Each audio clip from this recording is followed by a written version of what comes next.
Bonjour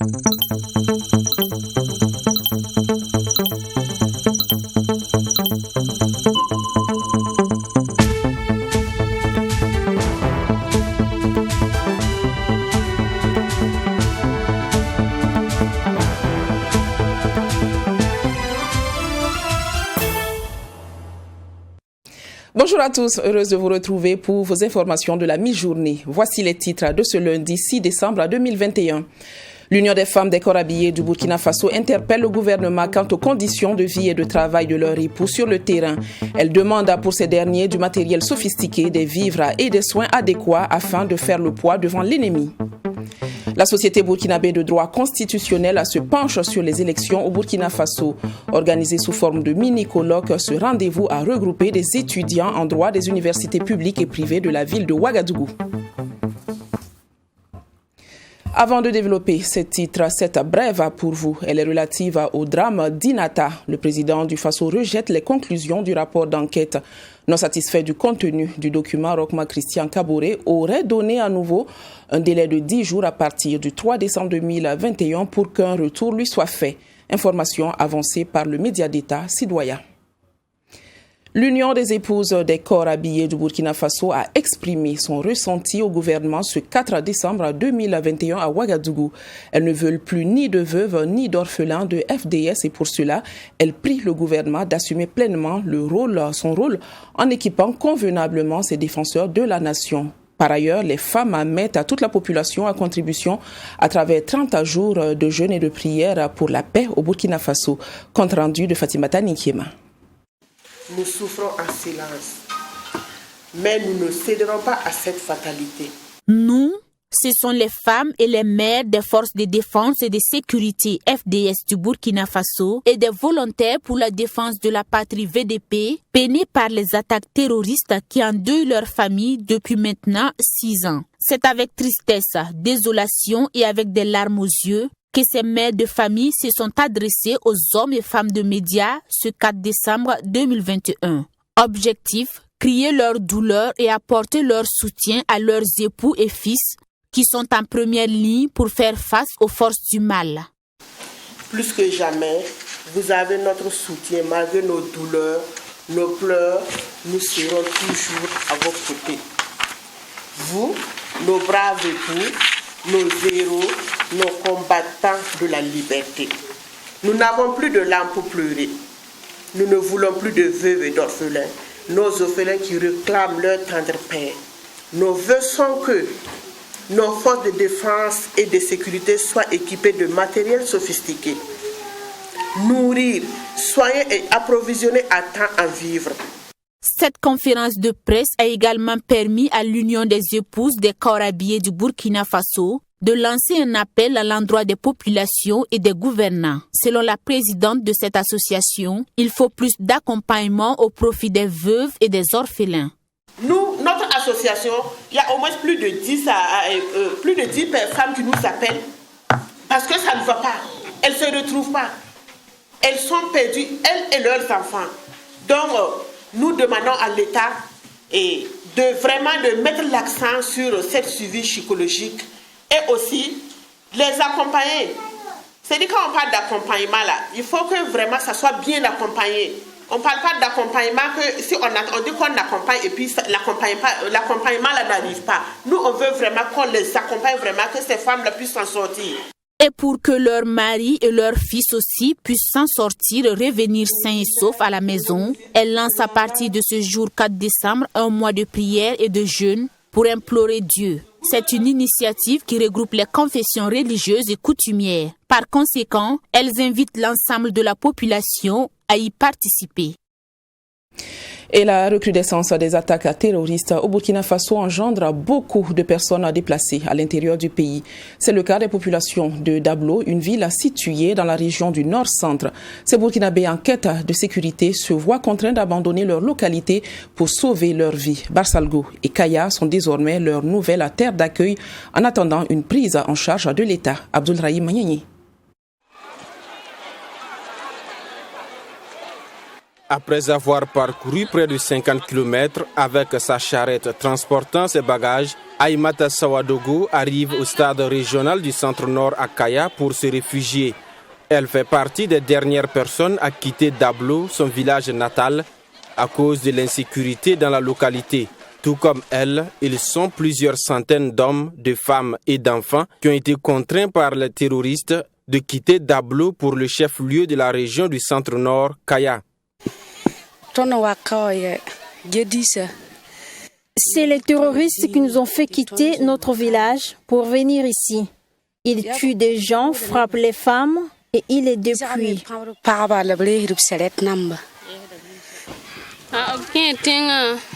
Ils sont rentrés dans notre village, commencé à voler le bétail, brûler les maisons. C'est pourquoi nous avons fui pour venir ici. Nous sommes arrivés à Barsalgo. Il n'y avait même pas d'eau ni de nourriture. Sur le chemin du refuge, ces femmes de Dablo disent avoir été dépouillées et vandalisées par les groupes armés terroristes. À en croire ces dernières, plusieurs d'entre elles ont vu leurs bagages incendiés et les animaux retirés. J'avais 7 moutons. Ils ont tout arraché. Ils ont pris mon téléphone portable. Ils ont dit, s'ils arrivent à s'entendre, ils vont nous laisser revenir. Mais comme on avait peur, on n'a pas demandé avec qui ils veulent s'entendre. En cours de route, ils nous ont dépouillés. Ils ont tout pris. Nous sommes venus à Kaya sans rien. C'est ça notre souci. Nous demandons du soutien.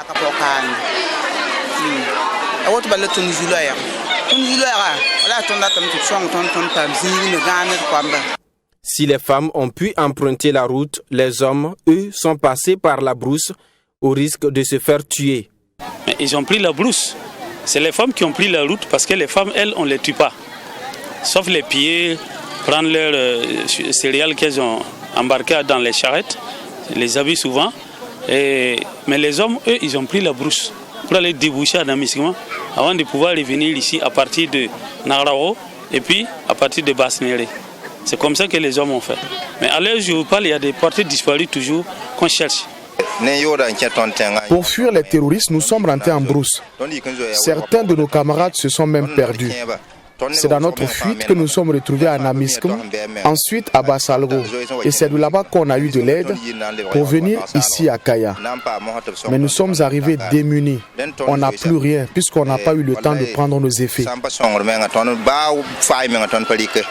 Le déplacement massif des populations de Dablo depuis le 2 décembre dernier serait dû au départ de la gendarmerie et des volontaires pour la défense de la patrie. Quelques jours auparavant, nous confie le président de l'association pour le développement de Dablo. Parce qu'il y avait un détachement qui était là-bas, il y avait un camp de gendarmerie, nous avons demandé de renforcer le camp. C'est ce que la population nous avait demandé. Je vous dis, à chaque 2 heures, ils appellent. Est-ce que ça vient? Est-ce que ça vient? Est-ce que ça vient? Le matin, le même jour où les gars ont attaqué, le lendemain, ceux de Dablo ont appelé ici. Et nous avons saisi la première région militaire. Ils ont dit de patienter qui sont en train de prendre des dispositions. Chaque heure, ils appellent. Jusqu'à 18h, ils ont dit et ils vont partir. 3 jours après, ce sont les VDP qui ont quitté. Et nous, quand on a su ça, nous avons vite écrit au gouverneur qui a déjà réuni son staff pour se pencher de la situation. Mais dans le même temps, nous avons écrit en tant qu'association au ministre de la Défense et au ministre de la Sécurité. Mais jusqu'à l'heure où je vous parle, personnellement, je n'ai pas eu de réponse. Après le départ des FDS, des VDP et des populations, Dablo est désormais sous contrôle des groupes armés terroristes, selon les témoignages des dernières personnes venues de la localité. Un notable qui est toujours à Dablo n'est pas le seul, plus une vieille. Ceux-là, ils ont sinon plus les 100 ans, donc eux, ils ne pouvaient pas bouger. Et un autre, lui, il est malade, il ne pouvait pas bouger. Et comme c'était la fuite en avant, ses enfants aussi ne pouvaient pas s'arrêter de le prendre. Eux aussi, ils ont dit non, laissez-nous repartir, même si on meurt, il n'y a pas de problème. Et ils sont toujours à Dablo. Mais ils sont pris en charge par les maîtres du lieu, qui nous font savoir qu'ils les font manger. Ils nous ont même dit d'envoyer des gens les chercher, mais de ne pas envoyer des jeunes. Parce que si c'est un jeune, ils vont le tuer.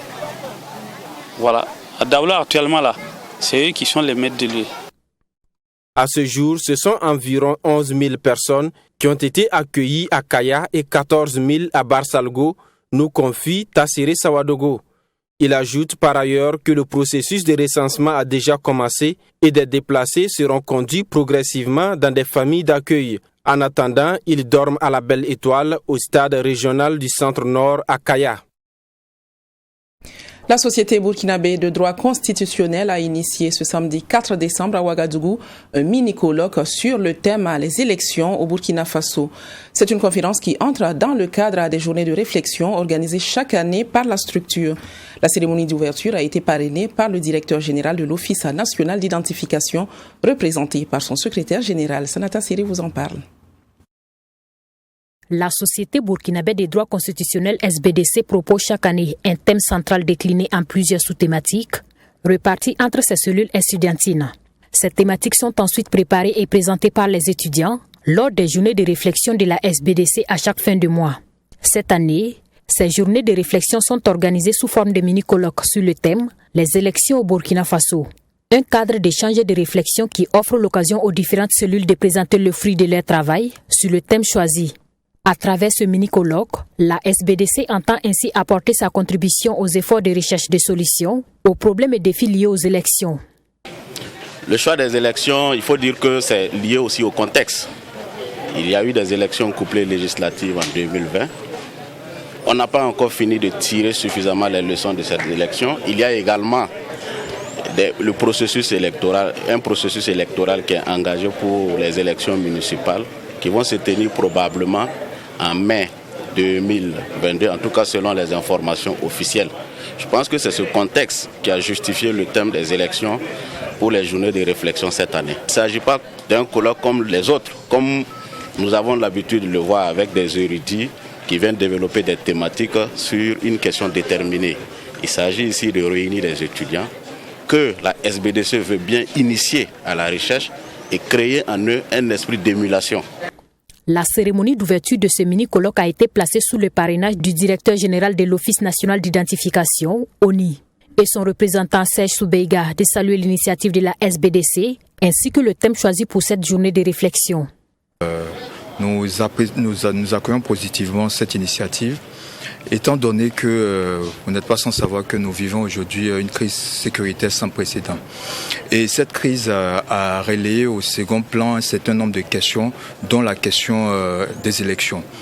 Et j'en veux pour preuve que les élections municipales qui étaient initialement prévues pour se tenir cette année ont été reportées pour 2022. Mais qu'à cela ne tienne, c'est vraiment une aubaine que la Société burkinabé des droits, de droit constitutionnel offre ce cadre d'échange sur la question des élections. Les différents exposés seront animés par les étudiants sous la supervision des membres du conseil exécutif de la SBDC. Entre autres thèmes abordés lors de cette rencontre, la crise des élections au Burkina Faso, le financement des campagnes électorales et la répartition des compétences entre le juge administratif et le juge constitutionnel en matière électorale. Les conclusions de cette journée de réflexion seront publiées dans la revue de réflexion constitutionnelle de la SBDC, selon son vice-président. Un deuxième mini-colloque est prévu pour les cellules estudiantines de Bobo-Dioulasso et de Banfora dans les jours à venir.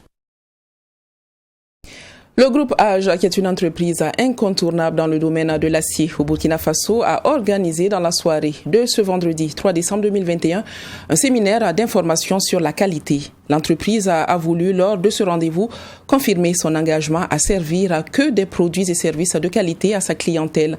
Aussi, le groupe a-t-il saisi l'occasion pour annoncer la mise sur le marché de nouveaux produits très prochainement. Le ministre de l'Industrie, du Commerce et de l'Artisanat, présent à cette cérémonie, a félicité et encouragé l'entreprise pour cette initiative. Mami Driana Kamabou.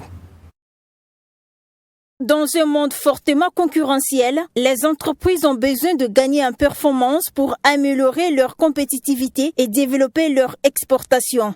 La qualité est à ce titre un enjeu stratégique. C'est le message que le groupe AGE veut faire passer à sa clientèle lors de ce séminaire. Il a pour but de rassurer et confirmer aux yeux de tous ses partenaires que le groupe H a la volonté de travailler continuellement avec les plus grandes entreprises industrielles du monde dans le domaine de l'acier au profit de ses clients. Pour montrer aux gens la qualité, il faut faire attention aux qualités. Tout à l'heure, il a expliqué sur le plan que certains fers peuvent faire des fissures, donc ça ne tient plus. Donc les bâtiments, pour être solides, il faut acheter de fer normalisé qui tient pour toujours. En ce qui concerne la qualité de la fer à béton, c'est le même, que ce soit au Burkina ou ailleurs, aux États-Unis, en France, c'est la même qualité que nous utilisons ici. Mais d'autres produits, on met bien sûr. Tous nos produits qui servent ici au Burkina, on les a sur place disponibles. Et c'est de la qualité toujours. Le ministre de l'Industrie et du Commerce a encouragé aussi le groupe H à mener beaucoup plus d'initiatives allant dans ce sens. Convaincu que la qualité se développe en partageant les meilleures pratiques, le ministre de l'Industrie et du Commerce promet accompagner le groupe H ainsi que toutes les autres entreprises qui envisagent promouvoir la qualité chaque fois que le besoin sera exprimé. Je voudrais dire que la qualité n'a pas de prix. C'est la formule connue. Si vous voulez acheter de la qualité, on doit mettre certainement donc du prix. Et quand on connaît les conséquences du fer qui n'est pas de qualité, on ne devrait pas lésiner sur le prix à mettre pour obtenir donc du fer de qualité. C'est un choix important parce que le fer, c'est la qualité. Et sans qualité, le fer produit donc des dégâts énormes. Et je pense que toutes les entreprises qui évoluent dans le domaine devraient s'engager comme le groupe H pour nous proposer uniquement que de fer de qualité, que ce soit produit au Burkina Faso ou que ce soit donc des fers venus de l'importation. Et pour répondre aux besoins de ses partenaires, notamment les sociétés minières, le groupe H a entrepris d'importer de boules et de broyage qu'il mettra à leur disposition d'ici le mois de février 2022. Ces sociétés pourront donc s'approvisionner à court, moyen et long terme au Burkina Faso, ce qui réduirait les coûts et les délais de livraison. Également dans ce journal, le bureau de restructuration et de mise à niveau à travers le cabinet CIM Finance a organisé une formation en gestion de la trésorerie et gestion des relations bancaires au profit d'une trentaine d'entreprises. Deuxième du genre, cette formation qui s'est tenue les 1er et 2 décembre à Ouagadougou vise à résoudre le problème lié au financement des entreprises au Burkina Faso. Abdoulrahim Nieni. À travers cette formation de 48 heures, le Bureau de restructuration et de mise à niveau veut doter les gestionnaires des entreprises qui ont bénéficié de son accompagnement de rudiments nécessaires pour une bonne gestion des financements. C'est aussi un cadre pour ces gestionnaires d'apprendre à mieux connaître l'environnement et le fonctionnement des structures financières à l'effet de pouvoir bénéficier d'accompagnement pour le fonctionnement de leurs entreprises. Alors, il a été révélé que 41% des causes liées au non-financement des entreprises, n'est-ce pas, sont des causes internes, n'est-ce pas, aux entreprises.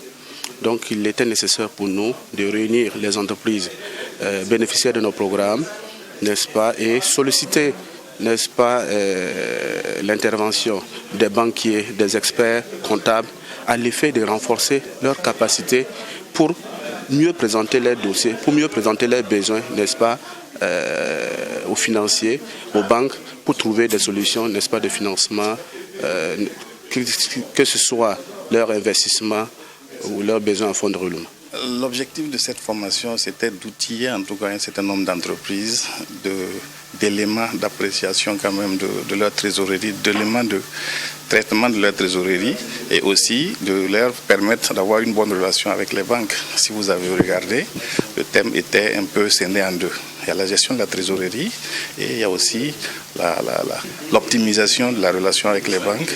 Pour ce deuxième jour de formation, les participants ont été entretenus sur l'importance de la banque en tant que partenaire indispensable pour l'accroissement de l'entreprise.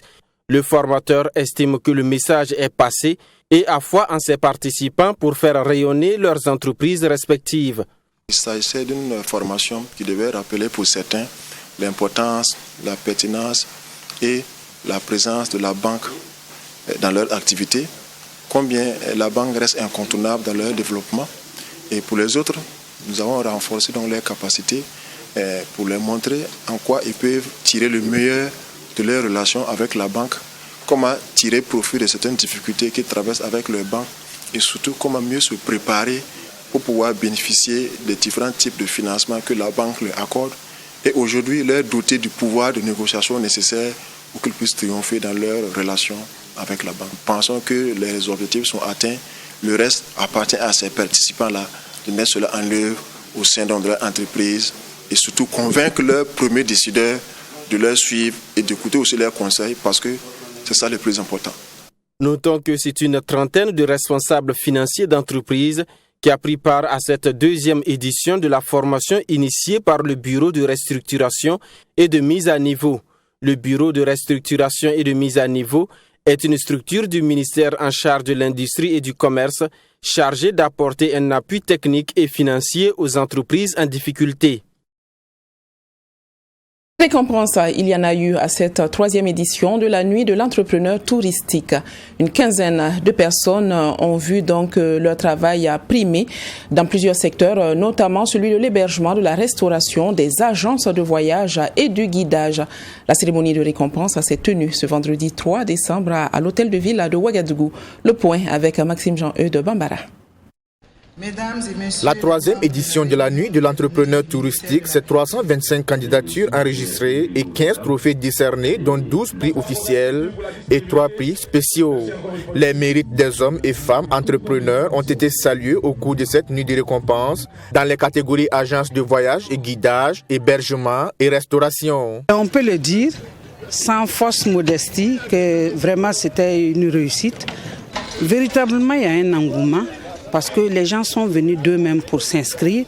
Et si vous constatez que dans les choix, souvent il y a des hôtels qui ne s'inscrivent pas.